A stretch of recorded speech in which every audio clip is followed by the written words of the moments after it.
So we are going to speed run through the last video of this chapter, the litho classification of tumors of nasal cavity and paranasal sinuses. A few of them were left, and then we'll also discuss the tumors of the nasopharynx at the end.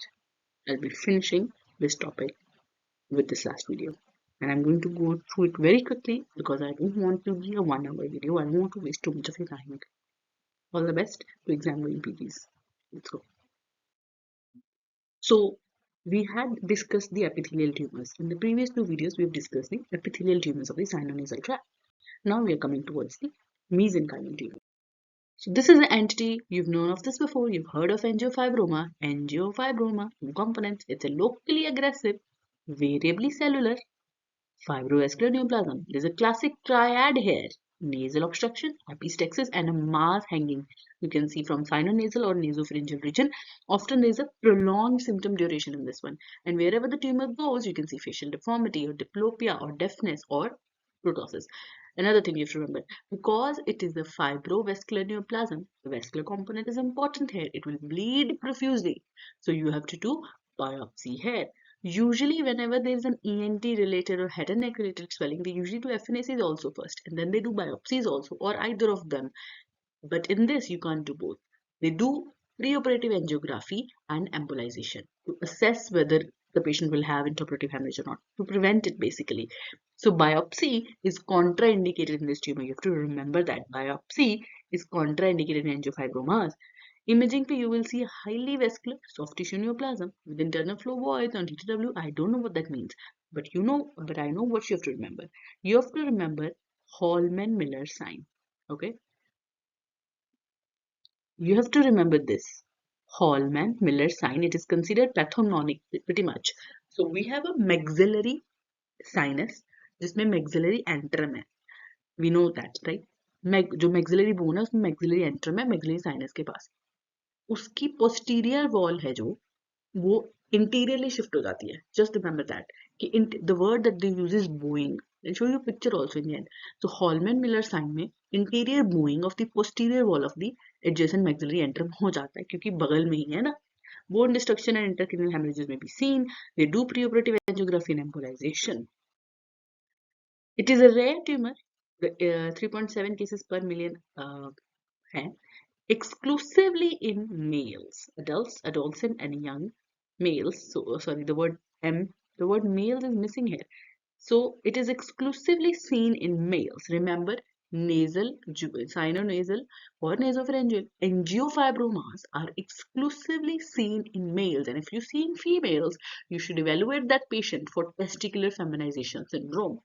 It is a very androgen dependent tumour and आगे हम discuss भी करेंगे बहुत androgen receptor positivity भी आती है इसमें so you have to remember this is exclusively in males I think you have read this already etiology hormone dependency is correlated कौन सा androgens with tumor growth at puberty onset and strong androgen receptor expression pathogenesis इसमें somatically mutation आ रही है beta catenin encoding gene CTNNB1 जो काफी 85-75% के tumours में आ रही है even though IGHC nuclear localization of beta-catenin is seen. These findings and the increased incidence of patients with FAP, familial adenomatosis polyposis syndrome, support the aberrant WTN signaling pathway is the main thing. WNT signaling pathway आपने अपने Robins में पढ़ा होगा जब आप general pathology पढ़ रहे थे तो WNT signaling pathway का मेन इशू है क्योंकि उसी की म्यूटेशन की वजह से फैप होता है ठीक है और उसी की म्यूटेशन की वजह से CTNB की म्यूटेशंस भी होती हैं gain of X and loss of Y chromosome भी हो सकता है इसमें macroscopically polypoidal to lobulated tumour है ranging from 220 to something I don't know but an average है 40 ml okay next histology नाम में ही एंजियोफाइब्रोमा है numerous blood vessels of varying size which capillary जैसे छोटी छोटी strip like to irregularly dilated and branching vessels the vessels may be thin to focally or continuously thickened or muscular. There is no, this is you have to remember, okay? In vessels में कोई elastic tissue नहीं है, except for the one that are the feeding arteries. Okay, in vessels में angiofibroma की vessels में कोई elastic tissue नहीं है. Remember this. The stroma, second component ये तो angiofibroma का angio वाला component आ गया. अब fibroma, the stroma is composed of stellate cells, sorry, fibroblastic cells.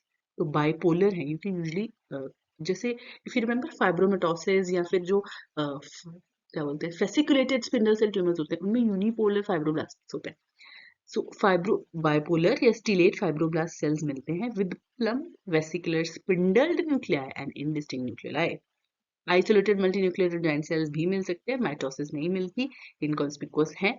The stromal cellularity vary करती है from loose and oedematous to densely collagenized भी हो सकता है स्ट्रोमा.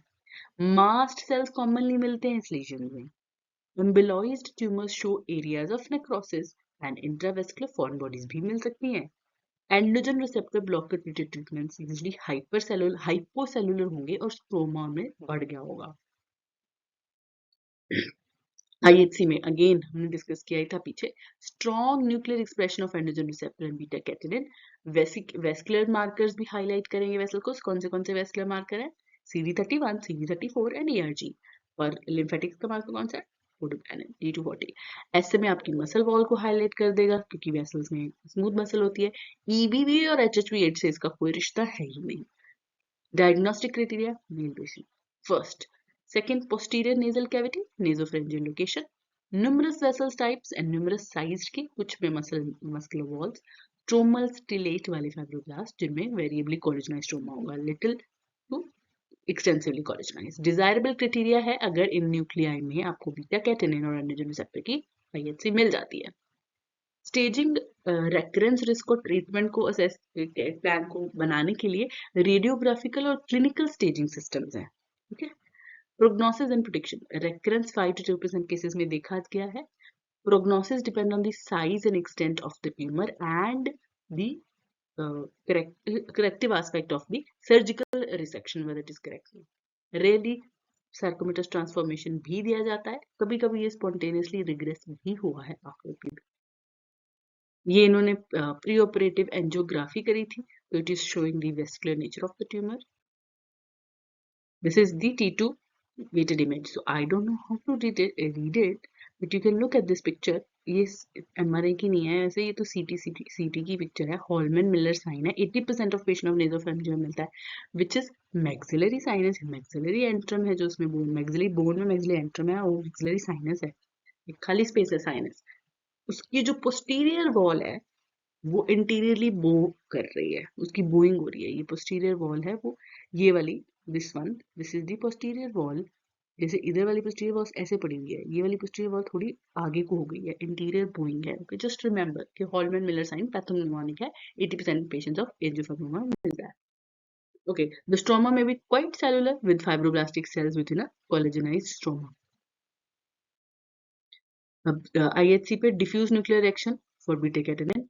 देखो बीटा कैटेनिन सिर्फ एक ही ट्यूमर में नहीं मिलता, कितनों में मिल रहा है, इन सब काफी में मिला, पिछले वालों में भी और इनमें मिल रहा है. देखो स्ट्रोमल स्पिंडल सेल में आपको एंड्रोजन रिसेप्टर तो पॉजिटिविटी मिलेगी, स्ट्रॉन्ग एंड डिफ्यूज. ठीक है. सरफेस एपिथेलियम अनरिमार्केबल, हमारा respiratory epithelium. वेरिएबली cellular vascular neoplasm, कितनी साइज की, छोटी छोटी से लेके बड़ी बड़ी टेटिक ब्रांचिंग ब्लड वेसल्स भी मिल सकती हैं. ठीक है. पेक्टुलस वेसल्स बोलते हैं, with and without smooth muscles are noted. several vessels का size दिख रहा है. There is embolic material. Finding noted after embolization. ठीक है, that was all. Next is glomangioperiscytoma. I'm going to go a little bit fast, okay? Now, a sinonasal soft tissue tumor showing perivascular myoid differentiation, usually associated with CT and BBB. तो हमने पीछे पढ़ा, उसमें भी CT and BBB था 75 patient में. Localization unilateral nasal cavity, turbinate और septum. Most common site है with frequent paranasal extend करता है. ये exclusively paranasal कभी भी नहीं होता, पहले nasal cavity में आता है फिर paranasal में आ जाता है. Nasal obstruction और epistaxis और कुछ नॉन-स्पेसिफिक फाइंडिंग्स है इसके symptom. Rare association with sphere oncogenic osteomalacia. Imaging destructive है, पॉलीपॉडियल मास है, often accompanied by bone erosion, frequently with sinusitis. It comprises 1% of all the sinonasal tract neoplasm identified from infancy to old age. Wide age range है, peak 6 to 7 decades है. There is definite female predilection. अभी तक हमने जितने भी देखे हैं ये सारे, उनमें से एक ही पीछे था जो हमने HPV रिलेटेड पढ़ा था, उसमें थी female predilection. Otherwise head and neck सब ट्यूमर्स में मेल प्रेडिलेक्शन होती है. ये है जिसमें फीमेल प्रेडिलेक्शन है, पर ये पिछले वाले की तरह नहीं है कि सिर्फ एक्सक्लूसिवली फीमेल में हो रहा है. No no, it is also happening in males but ज्यादा common in female. Aetiology unknown है, मेन CTNBB की मिससेंस म्यूटेशन है, सोमैटिक सिंगल न्यूक्लियोटाइड सब्स्टिट्यूशन हो रही है 32 to 45 पोजीशन पे, मोस्ट कॉमनली कोडोन 33 पे, अगर याद रख सको तो ठीक है, नहीं तो इतना वो नहीं है, ये कोडोन 33 पे मेनली हो रही है। मैक्रोस्कोपिकली इंटैक्ट ट्यूमर्स पॉलीपॉइडल होंगे, नॉन ट्रांसलूसेंट होंगे, सॉफ्ट एडिमेटस फ्लैशी मासेस होंगे, beefy red to grey pink, soft tissue tumour है ना, तो इट सरफेस स्पॉन्ज लाइक होगा या फिर सॉलिड भी हो सकता है विद इडोमेटस या haemorrhagic areas. Tumour range up to 140 mm but average 30। Unencapsulated tumor है glomerulonephritis but well delineated है within the submucosa arising from a generally intact epithelium by tumor free zone। Normal epithelium के नीचे जो submucosa है उसके अंदर एक well डिलिनेटेड space के अंदर आ रहा है। The diffuse patternless cellular proliferation, patternless, कोई patternless pattern अगर आपको याद हो sarcoma से तो फिर remember the diffuse patternless cellular proliferation effaces the normal submucosa के element, although इसमें patterns भी मिल सकते हैं, जरूरी नहीं है कि सिर्फ patternless होगा, fasciculus storiform whorled meningothelial like मिल सकता है, but diffuse patternless effaces the normal submucosal elements। Tumor cell demonstrate a syncytial arrangement of spindle cells to avoid cells जिनमें blunt tendon nuclei, coarse nuclear chromatin slightly associated to clear cytoplasm है। A complex ramifying vascular network of thin-walled capillary sites to large pedullous staghorn vessels with characteristic peritheliomatoous hyalinization आपको मिलता है। Limited mitotic figures हैं without any atypical form, mild nuclear pluriformism but no tumor necrosis is seen। बाकी इन सब में extravasated RBCs, mast cells और eosinophil मिल सकते हैं। अगर आपने बिनाइन सॉफ्ट टिश्यू ट्यूमर्स अपने पढ़े होंगे ना तो यू मस्ट हैव रेड कि एक्स्ट्रा विजिटेड आरबीसीज नोडुलोफेशियाटिस में करेक्टली पाए जाते हैं along with mast cells. That means काफी सारी बिनाइन सॉफ्ट टिश्यू ट्यूमर्स में एक्स्ट्रा विजिटेड आरबीसीज और मास्ट सेल का पाया जाना is a significant finding. Okay, rarely tumour giant cell lipomatous change या एक्सट्रामेडुलरी हेमेटोपोइसिस या कोलिजन ट्यूमर्स भी हो सकते हैं। कॉन्करेंट इसके साथ पॉलीपोसिस भी हो सकते हैं। अग्रेसिव बिहेवियर बहुत रेयर है, वही जो अग्रेसिवनेस के हमें पता है क्या क्या फीचर है, nuclear polymorphism, atypical mitotic figure, tumour necrosis वगैरह। Strong IHC for actins, SMA ज्यादा more than MSA, nuclear beta catenin, LEF1, cyclin D 1, cyclin D 1 कौन से लिम्फोमा में होता है, factor 8A। No significant staining is observed for CD31 ERG D240 कि ना ही ये देख रहे हो ना, CD31 ERG D240 नहीं आ रहा, फैक्टर 8 RAG भी नहीं आ रहा, but factor 13, sorry this was not 8, factor 13 ये था। Pan cytokeratin, STAT 6, desmin, S100, SOX 10, CD137 and 7 and SATB2। कौन सी intermediate softish, intermediate benign fibroblastic myofibroblastic, intermediate fibroblastic myofibroblastic और मिलिग्नेंट होते हैं ना, तो इंटरमीडिएट वाली जो एक है उसमें भी फैक्टर 13 पॉजिटिव आता है एक में, अगर आपको याद हो स्टोरी फॉर्म पैटर्न वाली।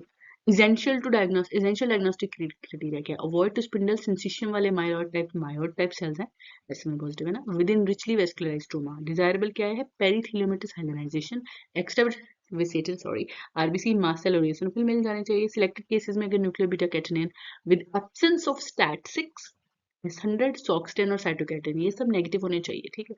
स्टेजिंग इसमें एप्लीकेबल नहीं है। It is a very indolent tumour, अगर स्पेशली 60 साल से कम एज में हो रहा है। रेकरेंस कॉमन है अगर एक्सीजन अच्छी नहीं हुई। Feature suggestive of aggressive behaviour, अगर ट्यूमर साइज ज्यादा है, ड्यूरल में अगर ज्यादा सॉरी एक्सटेंड हो गया, इन्वेड हो गया इधर उधर, intracranial extend, profile nuclear pleomorphism, mitosis ज्यादा है और ट्यूमर नेक्रोसिस है। डिफरेंशियल बाकी tumours, spindle cell tumour, smooth muscle tumour, SFT, meningioma, ये सबको इसीलिए रूल आउट कर रहे हैं ना, ये चीज जो बोला कि भी नेगेटिव होनी चाहिए। मेनिंजियोमा, श्वानोमा, बाइफिनोटिपिक सार्कोमा जो अगली एंटिटी है, desmoid type fibromatosis and synovial sarcoma 7 number पे ये लिखना चाहिए था, जो कि हिस्टोमोर्फोलॉजी और IHC पे इसके डिफरेंशियल है। Endoscopic shows a polypoidal, non-translucent, fleshy pink red mass filling the nasal cavity। देखो एपिथेलियम के नीचे जो सबम्यूकोजल रीजन है उसके अंदर आ रहा है। an intact respiratory lining covers the cellular neoplastic proliferation with short interlacing fascicles। ये भी इंपॉर्टेंट क्वेश्चन है वाइवा का। लॉन्ग स्वीपिंग fascicles वाली कौन सी है जो हमने पीछे डीडी पढ़े, उनमें से लॉन्ग स्वीपिंग fascicles किसमें मिलते हैं, इंटरसेक्टिंग fascicles जो लॉन्ग मिलते हैं। शॉर्ट किसका किसका है, शॉर्ट fascicles, ठीक है, ये डीडी है, glomangiopericytoma is one of them. Okay, the spindle cell neoplasm is separated from the surface epithelium by a well-developed zone of fibrosis। ये दिख रहा है, ये आपका एपिथेलियम है, ये बीच में पिंक पिंक एक well developed zone of fibrosis और नीचे आपका ट्यूमर शुरू हो रहा है। अगेन एपिथेलियम है, ये नीचे well developed zone of, delete कर दूं सबको, ये पिंक पिंक पिंक पिंक है ना, well developed zone of fibrosis है। और इसके नीचे आपको ट्यूमर मिल रहा है। एक्सट्रावेसेटेड आरबीसी अप्रिशिएट हो रही है। Mast cells I can't appreciate this one में भी। अब eosinophils भी है ना इसमें, I am not able to appreciate them, but I think they are there only, but RBC is तो very clearly दिख रही है। Open petulous vessels with staghorn-like or antler-like configuration are characteristic of this tumor. कौन सा also DD होगा अगर ऐसी आपको मिल रही है? आपने पढ़े ना अभी DD, इसलिए आपको IHC पे रूल आउट करना है।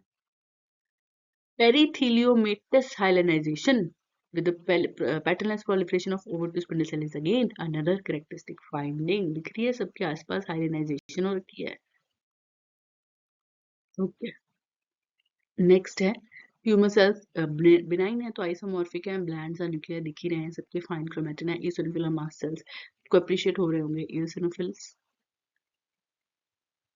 और ये मास्ट सेल्स। IHC पे diffuse cytoplasmic reaction with SMA feature characteristic of this tumor.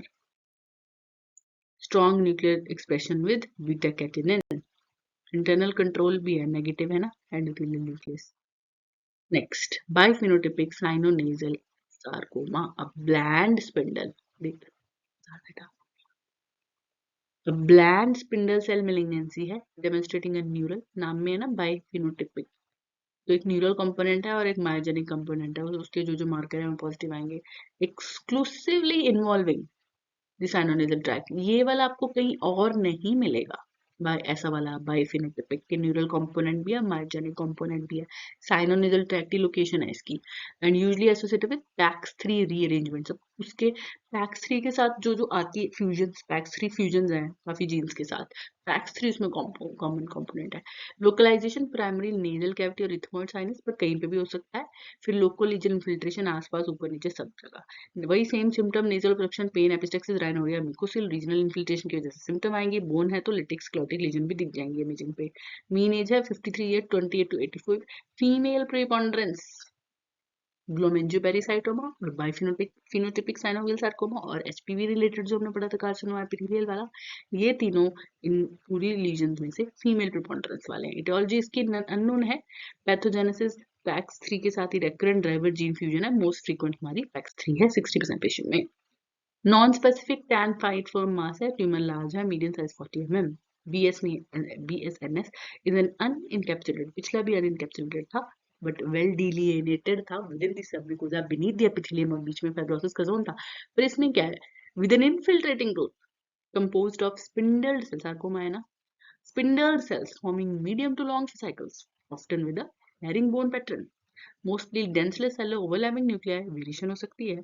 Uniform होंगे, harbouring over two nuclei, fine chromatin, small और इनकम्पोजिट न्यूक्लियाई, साइटोप्लाज्म स्कैंट होगा, यूसिनोफिलिक होगा, रेब्डोमायर डिफरेंशिएशन हो सकती है रेयरली स्पेसिफिक जीन पार्टनर के साथ। कभी कभी जो हाइपर एपिथेलियम है वो कभी कभी ट्यूमर में इंटरैक्ट हो सकता है। Infiltration of bone is common, lytic और स्क्लेरोटिक लीजन मिलेंगी। माइटोसिस कम है, नेक्रोसिस कम है या नॉट प्रेजेंट है। हाइपोसेलुलर फाइब्रस एरिया या थिन वॉल्ड स्टैगोन लाइक वेसल्स मिल रहे हैं, हेमेंजियोपेरिसाइटोमेटस लाइक वेसल। इसका भी डीडी है कि हेमेंजियोपेरिसाइटोमा लाइक वेसल्स किसमें किसमें मिलते हैं, हमारी सिर्फ एसएफटी में नहीं मिलते ये। Consistently S100 protein positive and SMA positive, ये याद रखना, इसमें दोनों S100 और SMA कंसिस्टेंटली पॉजिटिव हैं। सॉक्स 10 बट हमेशा नेगेटिव है। डेस्मिन और दूसरे मायोडी1 और मायोजिनिन भी इनकंसिस्टेंटली एक्सप्रेस हो सकते हैं। मोस्ट केसेस में पैक्स3 की स्टेनिंग आती है और पैंटियर की स्टेनिंग भी कॉमन है।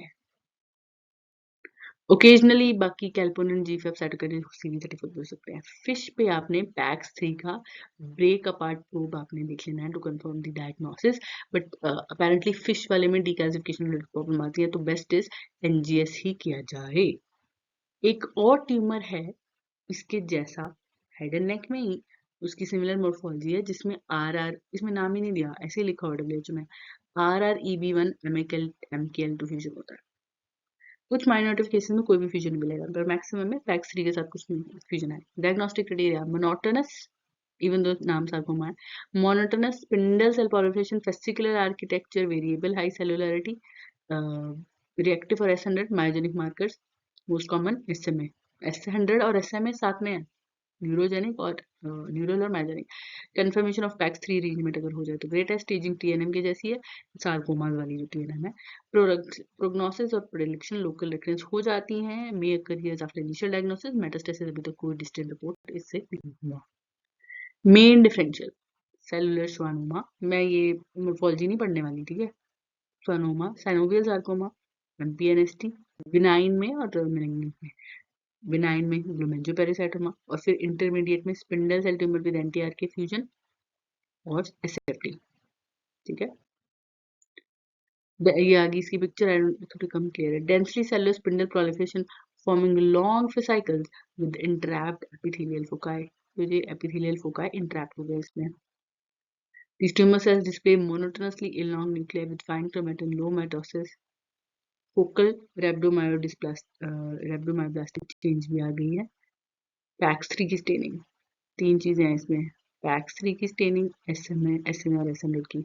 हिट और डेस्मिन वाली भी है इसमें, पैची एंड फोकल, पर PAX3 SN इसमें ज्यादा है, ठीक है। रेब्डोमाइड डिफरेंशिएशन, अगर रेब्डोमाइड कंपोनेंट है तो मायोडीन पॉजिटिव आएगा, बट ये कभी सॉक स्टेन एक्सप्रेस नहीं करेगा, ये याद रखना। Next is chordoma. इस पूरी में मेसेंकाइमल ट्यूमर्स में last entity of the nasopharyngeal या फिर sinonasal tract paranasal sinuses, last entity है chordoma. Primary malignant bone tumor with neoplastic cell recapitulating notocaudal, नाम में कॉड है, डिफरेंशिएशन। ऑल्दो ये ओमा है पर ये malignancy है, याद रखना। 30% पेशेंट है स्कल बेस में और पर मोबाइल स्पाइन में। I am sure you must have seen in the 3 years of your PGB, you must have seen at least one chordoma in the spine. Clinical features: pain, a mass lesion, a neurological deficient, imaging पे ये थोड़ा enter नहीं हो पाया point.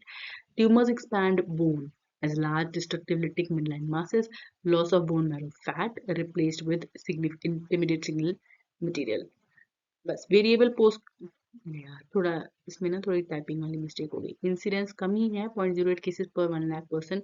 Black patients में rare होता है। Again mail प्रिपोंडरेंस है, ऑल एजेस इफेक्ट होती हैं। चिल्ड्रन और यंग एडल्ट में मोस्ट ऑफन प्रेजेंट होता है क्रेनियल सर्वाइकल ट्यूमर्स के साथ। अगर पोली डिफरेंशिएटेड है तो that is generally in less than 30 years of age, specially children में, ठीक है। रेयरली ऑटोसोमल डोमिनेंट ट्रेट होगा जिसमें ब्रैक्यूरी की TBXT है जो जीन, उसकी डुप्लीकेशन हो जाएगी, या फिर ट्यूबरस स्क्लेरोसिस की सेटिंग में भी हो सकता है TS1 या TSC2 की जर्मन म्यूटेशन में। पैथोजेनेसिस, एब्रेट एक्सप्रेशन है ब्रैक्यूरी का implicated in the pathogenesis of chordoma. फिर ब्रैक्यूरी एक्सप्रेस होती है TBXT की एब्रेट एक्सप्रेशन की वजह से। बाकी दूसरी भी हैं PMRM RSM2 members of the S1SN complex, ये SMARC V1 और SMARC A4 इसी के कॉम्प्लेक्स के पार्ट थे। मोस्ट कॉमन इवेंट्स ये भी हैं, ठीक है। मैक्रोस्कोपिकली बोन डिस्ट्रक्टिव लोब्यूलर है, सॉलिड है, जेलेटिनस मास है, सॉफ्ट टिश्यू में जा रहा है। कन्वेंशनल कॉर्डोमास में आपको लोब्यूल्स मिलेंगी separated by fibrous septa. These are composed of large epithelioid cell with bubbly cytoplasm embedded in a myxoid or chondroid matrixes, cords or nests of cells. Subtypes भी हैं chondroid chordoma जिसमें background जो cells जो embedded हैं वो hyaline cartilage like extra cellular matrix में है। I just remember that I'm not wearing headphones, so I hope my voice is not very unclear. The poorly differentiated subtype is composed of solid epithelioid areas reminiscent of a rhabdoid morphology और इसमें loss of SMARC मिलेगा। Dedifferentiated chordoma भी हो सकता है जिसमें high grade sarcoma में differentiate हो सकता है। IHC positive cytokeratin EMA and brachyury, बाकी S100 CA और GFAP variable. It's a bone tumour on imaging you can tell. Second है लोब्यूल्स मिलेंगे लार्ज एपिथेलियल सेल्स की embedded in a myxoid or chondroid matrix.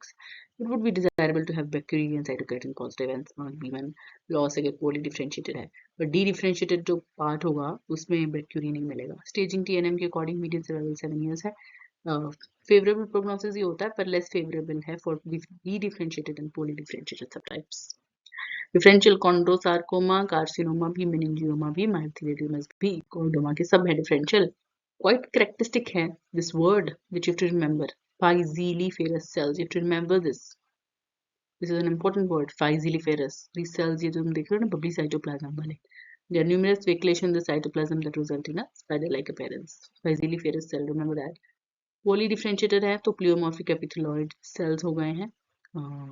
There is Scant myxoid matrix necrosis is often a feature.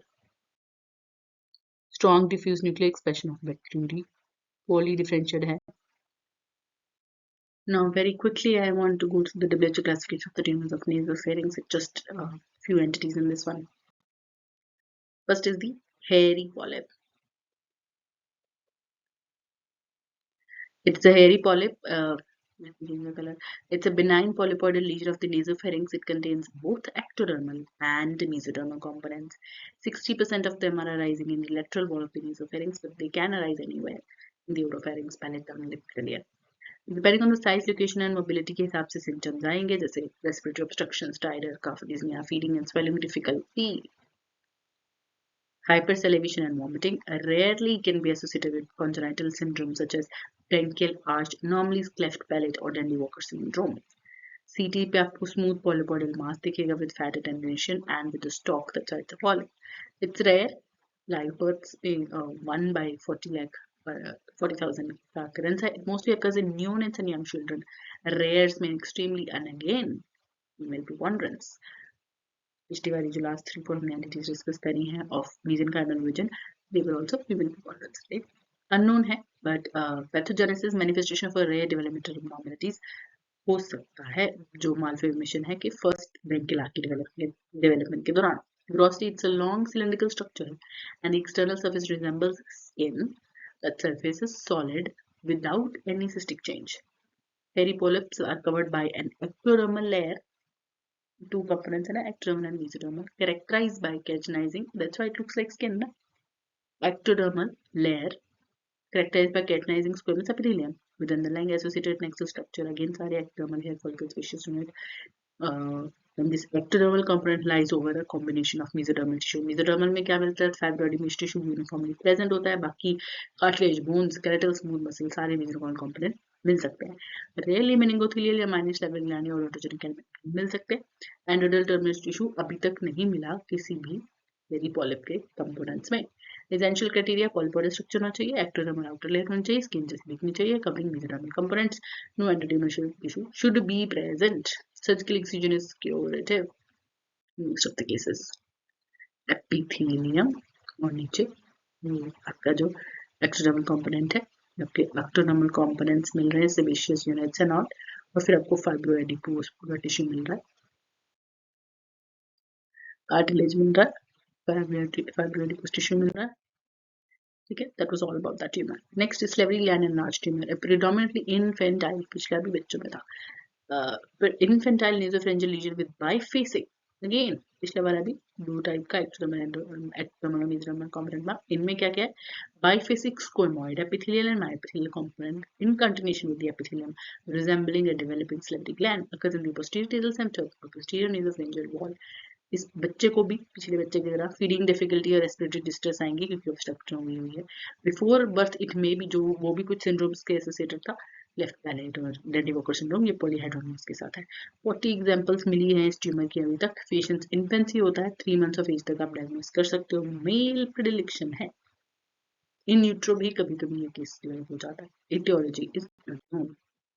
Pathogenesis: whole exome sequencing of 3 cases showed no plausible driver mutation. Possible hematopetus origin हो सकता है. Polypoid to pedunculated smooth tan brown with solid to microcystic cut surface. पिछले वाले में microcystic नहीं थे, solid था. A complex network of tubules and duct, जैसे कि salivary gland होता है. salivary gland है नहीं है, उसके जैसा है. Submucosal duct ऊपर एपिथेलियम है, ऊपर सरफेस एपिथेलियम है स्क्वेमस वाला.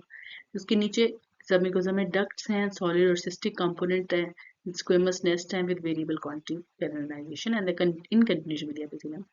सब एपिथेलियम का जो स्ट्रोमा है वो हाइपोसेलुलर होगा और सेंटर ऑफ द पॉलिप तक थोड़ा ज्यादा सेलुलर हो सकता है. सेलुलर एटीपीआई नहीं है, माइटोसिस नहीं है. साइटोकेराटिन पॉजिटिव होंगे, एपिथेलियल कंपोनेंट है, बस एसएम पॉजिटिव मैथिल कॉर्डल भी है. एसेंशियल क्राइटेरिया क्या है? पॉलीपॉइडल लीजन है, कॉम्प्लेक्स नेटवर्क है डक्ट का और सॉलिड सिस्टिक स्क्वेमस नेस्ट का. It shows continuous with surface epithelium, hypocellular spindle, cellular spindle cell stroma है. Spindly cell will be positive for cytokeratins as well as SMA. Staging is not relevant. No occurrences have still been reported. Again polypoidal mass दिख रहा है, epithelium दिख रहा है आपको, और नीचे एपिथेलियम के नीचे ये देखो वेरिएबल कैरेटिनाइजेशन भी मिल रही है कहीं कहीं, और आपको एक डक्ट्स का नेटवर्क मिल रहा है, ट्यूब्यूल्स वगैरह का नेटवर्क मिल रहा है। एपिथेलियम के अंदर पॉलीगोनल मास है, एपिथेलियल ट्यूब्यूल्स मिल रही हैं, ठीक है, और ट्यूब्यूल्स मिल रही हैं, और हाइपोसेलुलर आपको ये स्ट्रोमा दिख रहा है ब्लैंड एपिथेलियल सेल्स के साथ। कोर में bland looking cells can merge with the squamous islands. Next is, अब दो कार्सिनोमास है, adenocarcinoma of the nasopharyngeal region and just nasopharyngeal carcinoma, NPC जो क्लासिक हमने पढ़ा है। Low grade nasopharyngeal papillary adenocarcinoma surface derived malignant glandular neoplasm है, predominantly papillary architecture नाम में ही है और इंडियन बिहेवियर है। नेसोफेरिंग्स में कहीं भी हो सकता है, पर most often posterior nasopharyngeal wall. अभी तक हमने जितने भी ट्यूमर्स पढ़े पोस्टीरियर नेसोफेरेंजियल वॉल या लेटरल पे बड़ा कंसंट्रेशन है। Roof of the nasopharynx and posterior margin of nasal rectum पे भी हो सकता है। नेजल ऑब्स्ट्रक्शन और ब्लड स्टेनाइनूरिया होगा। इसमें कोई जेंडर प्रोटेक्शन नहीं है, वाइड एज रेंज है, फर्स्ट टू एथ में कभी हो सकता है, अननोन है। रॉस मानर जीपॉक का फ्यूजन अभी तक एक केस में देखा गया है। ये जो nasopharyngeal papillary adenocarcinoma low grade वाले हैं, एक्सोफिटिक हो सकता है, पेपिलरी हो सकता है, कॉलीफायर हो सकता है, form consistency few to for the man size. Histopathology unencapsulated neoplasm है, पेपिलरी और ग्लैंडुलर ग्रोथ है, पेपिले कॉम्प्लेक्स है, आर्बोराइजिंग है, फाइब्रोवेस्कुलर कोर मिल रही है, कॉम्प्लेक्स बैक पर ग्लैंडुलर क्रिपिफॉर्म माइक्रोसिस्टिक आर्किटेक्चर दिखेगा। सेल सीडोस्टेटिक कॉर्नर भी हो सकते हैं, क्यूबोइडल भी हो सकते हैं, round oval nuclear, vesicular topical mountain nuclei, indistinct nuclei, and eosinophilic cytoplasm, mild to moderate nuclear polymorphism, scattered mitosis, but atypical mitosis नहीं मिलेगी. Squamous differentiation and prominent spindle cell component have been reported. Smoma bodies may be present. This tumor does grow into the submucosa. Transition from epithelium to submucosa may be present, suggesting a primary mesophalangeal origin. Diffuse immunoreactivity seen for cytokines and EMA. TTF1 is positive. Spindle cells may be or squamous cell वाले component पे भी, but thyroglobulin और Paxate negative है। आपको TTF1 का D तो पढ़ना ही पड़ेगा। ईबर P16, P40, 63, S100 BF सब नेगेटिव, K67 लो इंडेक्स। एडनोमेशन डिफ्यूजली इन्फिल्ट्रेटिव ट्यूमर है, पेपिलरी एंड ग्लैंडुलर ग्रोथ। देखो पेपिले बने हुए, कैरेक्टरिस्टिक पेपिलरी आर्किटेक्चर है, सेंटर में आपको फाइब्रोवेस्कुलर कोर्स दिख रही है। Papillary carcinoma, nuclear enlargement, elongation with dispersed very fine chromatin, crowding and overlapping. Psammoma bodies मिल सकती है, वो तो कोई भी पेपिलर लीजन होगी समोमा बॉडीज मिल सकती है। ये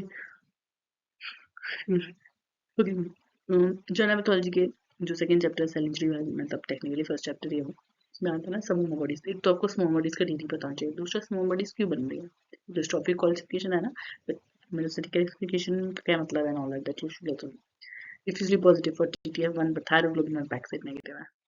Last entity, nasopharyngeal carcinoma, a malignant mucosal neoplasm showing evidence of squamous differentiation, non-keratinizing type NPC or basaloid NPC. Localization, component size again lateral wall of the nasopharynx, especially the fossa of Rosen-Miller, ये आपको याद रखना पड़ेगा, especially the fossa of Rosen-Miller followed by the superior posterior wall. Majority of the patient loco-regional advanced disease से present करते हैं. Common presentation is a painless enlarging upper neck mass up to 70% patient में. The first symptom can include the retropharyngeal lymph node and digastric nodes as well. Half of the patient में mass in nasopharynx के भी symptom आएंगे, postnasal epistaxis and obstruction. Oral symptom related to eustachian tube blockage, including tinnitus, hearing impairment and serious otitis media भी हो सकता है. Advanced cases में headache भी मिलेगा, facial numbness, diplopia depending on what has been involved. कुछ patient में distance भी पाए गए हैं और एंडेमिक एरियाज में कुछ पेशेंट्स डर्मेटोमाइसाइटिस भी एसोसिएटेड है। इसकी सिरोलॉजी ये है कि Epstein Barr virus most patients में पॉजिटिव होता है। एप्सिन बायर वायरस का जो वायरल कैप्सिड एंटीजन है उसके खिलाफ IgE एंटीबॉडी बनती है और GI दोनों बनती है again A2B early antigen. This are commonly used technique और डिटेक्शन रेट फेयरली गुड है। ये प्री ट्रीटमेंट का लेवल यूजफुल है for adopting subsequent treatment also. It is an independent prognostic factor. They use for surveillance, circulating early DNA assay and early detection or relapse, particularly in distant mets. Imaging. MRI is finally widely preferred as the imaging modality of choice due to its superior soft tissue resolution and pendular extension, और वो सब देख सकते हैं अच्छे से। PET scan काफी sensitive है वैसे, It's a rare malignancy in most parts of the world. So now WHO में epidemiology etiology में उसकी अननोन है. Epidemiology और pathogenesis बहुत ज़्यादा डिटेल में दिया है. मैंने उसको ब्रीफ करने की कोशिश की है.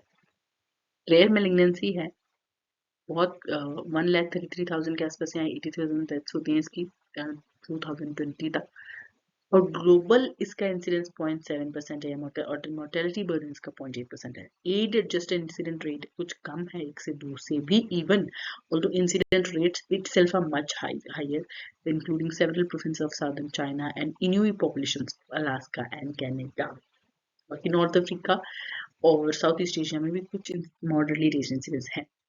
इटियोलॉजी इसकी एनिग्मेटिक बताई गई है. वायरल एनवायरमेंटल जेनेटिक कंपोनेंट है. ईबीवी इसका डिजीज का इंपॉर्टेंट कंपोनेंट है, पर कुछ ही इन्फेक्टेड केसेस में, ऐसा नहीं है कि हर ईबीवी के केस में एनपीसी हो जाएगा, कुछ में ही होता है.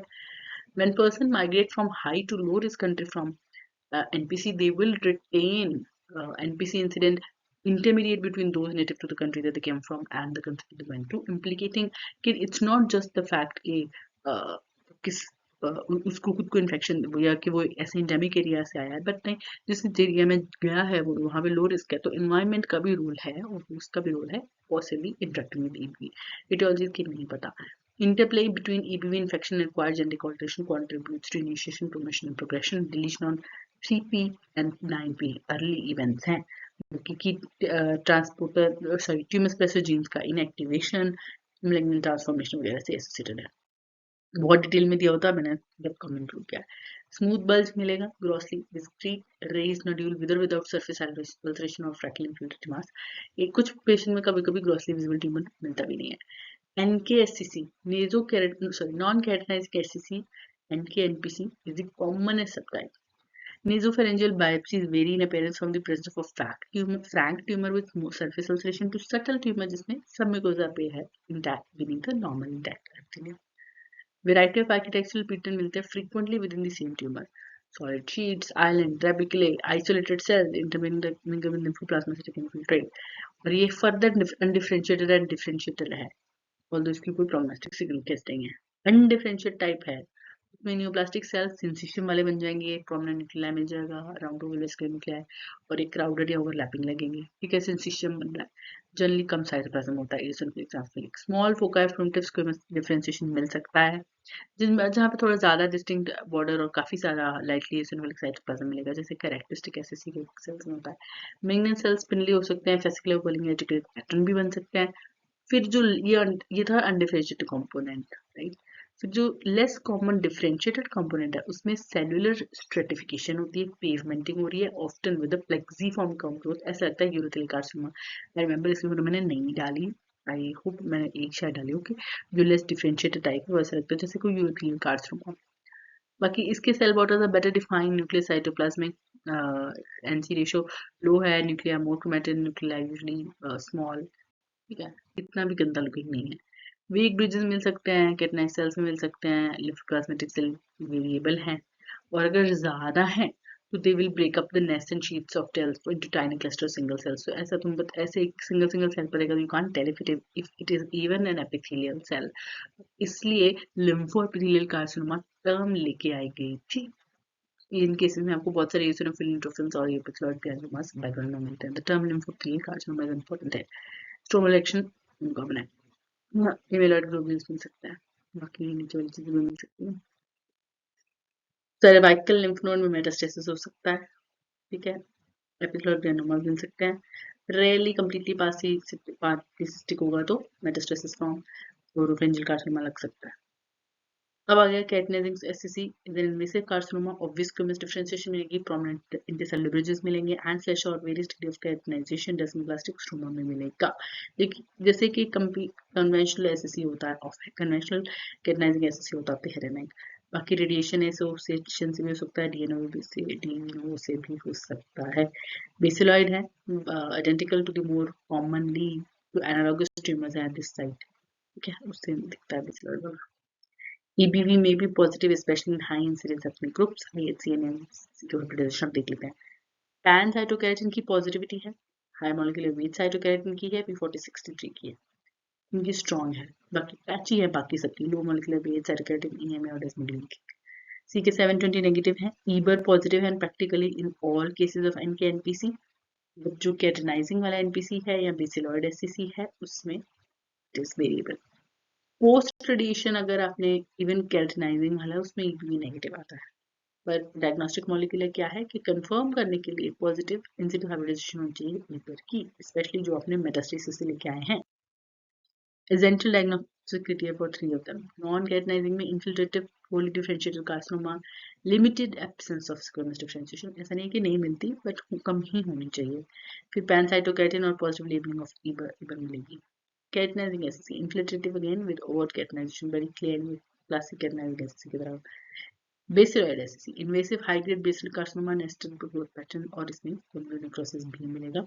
अगर squamous cell component है तो मतलब है ही, क्योंकि बेसिलॉइड एससीसी है तो उसमें अब्रप्ट केराटिनाइजेशन मिलेगी इन दी बेसिलॉइड नेस्ट, और conventional invasive squamous cell carcinoma, dysplasia carcinoma मिल सकता है पथेलियम में, और वेरिएबल स्ट्रोमा होता है इसमें। स्टेजिंग एनएमसी एनएमसी कह रही हूँ टीएनएम के अकॉर्डिंग है, बाकी कुछ एशियन सेंटर्स में वहाँ एक्सपीरियंस थोड़ी ज़्यादा है तो वो इन ऐसे इन्होंने क्लिनिकल स्टेजेस भी बनाई हुई हैं। Stage of presentation most important risk factor है, उसके हिसाब से आपका 5 years सर्वाइवल कम होता जाता है। ये केस स्टडीज थी जिन्होंने बताया। I hope you know that everything that we know is because people have done some research on it, they have added to the data कि हाँ इसमें वाली फाइंडिंग इतने केसेस में मिली है होगा, ठीक है। प्रोग्नोसिस ट्यूमर फैक्टर पे, होस्ट फैक्टर और ट्रीटमेंट फैक्टर पे डिपेंड करता है। अब ट्यूमर फैक्टर क्या है कि ट्यूमर की टाइप क्या है, ग्रॉस ट्यूमर वॉल्यूम क्या थी, ईबीवी का डीएनए का क्या सीन है। होस्ट फैक्टर क्या है, एज, सेक्स, परफॉर्मेंस, सेटिव और एनीमिया और लैक्टिक डिहाइड्रोजनेसिस के levels. Treatment factor again radiotherapy और कीमोथेरेपी। स्पिंडली सेल ट्यूमर है, स्पिंडल सेल ट्यूमर है, इनडिस्टिंक्ट सेल बॉर्डर्स हैं, न्यूक्लियर में fine chromatin, small distinct nuclei और इंटरमीडिएट स्मॉल लिम्फोसाइट्स मिल रहे हैं, क्रोमेटोसिल मिल रही है। Non keratinizing EBER late at night, EBER positivity इसमें आपको मिल रही है एनसीयू हाइब्रिडाइजेशन पे, तो ये नॉन केराटिनाइजिंग टाइप है। ये आपका नॉन केराटिनाइजिंग अनडिफरेंशिएटेड है, non keratinizing undifferentiated email output मिल सकते हैं। Positive nuclear labeling of all the